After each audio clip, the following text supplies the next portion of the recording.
Picture this scene. It's an English literature lesson in a UK school, and the teacher has just read an extract from Shakespeare's Romeo and Juliet with a class of 15-year-olds. He's given some of the students copies of No Fear Shakespeare, a kid-friendly translation of the original. For 3 students, even these literacy demands are beyond them. Another girl simply can't focus, and he gives her pens and paper to draw with. The teacher can ask the No Fear group to identify the key characters and maybe provide a tentative plot summary. He can ask most of the class about character development, and 5 of them might be able to support their statements with textual evidence. Now 2 curious students are wondering whether Shakespeare advocates living a life of moderation or one of passionate engagement.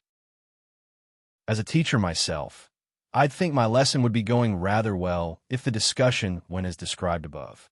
But wouldn't this kind of class work better if there weren't such a huge gap between the top and the bottom? If we put all the kids who needed literacy support into one class, and all the students who want to discuss the virtue of moderation in another? The practice of streaming or tracking involves separating students into classes depending on their diagnosed levels of attainment. At a macro level, it requires the establishment of academically selective schools for the brightest students and comprehensive schools for the rest. Within schools, it means selecting students into a stream of general ability or sets of subject-specific ability. The practice is intuitively appealing to almost every stakeholder. I have heard the mixed ability model attacked by way of analogy, a group hike.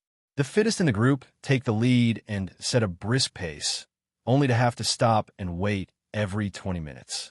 This is frustrating, and their enthusiasm wanes. Meanwhile, the slowest ones are not only embarrassed, but physically struggling to keep up. What's worse, they never get a long enough break. They honestly just want to quit. Hiking, they feel, is not for them. Mixed ability classes bore students, frustrate parents, and burn out teachers. The brightest ones will never summit Mount Como-Langma, and the stragglers won't enjoy the lovely stroll in the park they are perhaps more suited to. Individuals suffer at the demands of the collective. Mediocrity prevails. So, is learning like hiking? The current pedagogical paradigm is arguably that of constructivism, which emerged out of the work of psychologist Lev Vygotsky. In the 1930s, Vygotsky emphasized the importance of targeting a student's specific zone of proximal development, ZD. This is the gap between what they can achieve only with support, teachers, textbooks, worked examples, parents, and so on, and what they can achieve independently. The purpose of teaching is to provide and then gradually remove this scaffolding until they are autonomous, Q30. If we accept this model, it follows that streaming students with similar ZPDs would be an efficient and effective solution, and that forcing everyone on the same hike, regardless of aptitude, will be madness. Despite all this, there is limited empirical evidence to suggest that streaming results in better outcomes for students. Professor John Hattie, director of the Melbourne Education Research Institute, notes that tracking has minimal effects on learning outcomes. What is more, streaming appears to significantly and negatively affect those students assigned to the lowest sets, Q32. These students tend to have much higher representation of low socioeconomic class, Q33. Less significant is the small benefit for those lucky, clever students in the higher sets. The overall result is that the smart stay smart and the dumb get dumber, further entrenching the social divide. In the latest update of Hattie's influential meta-analysis of factors influencing student achievement, one of the most significant factors is the teacher's estimate of achievement. Streaming students by diagnosed achievement automatically limits what the teacher feels the student is capable of. Meanwhile, in a mixed environment, teachers' estimates need to be more diverse and flexible. While streaming might seem to help teachers effectively target a student's ZPD, it can underestimate the importance of peer-to-peer learning. A crucial aspect of constructivist theory is the role of the MKO, more knowledgeable other, in knowledge construction.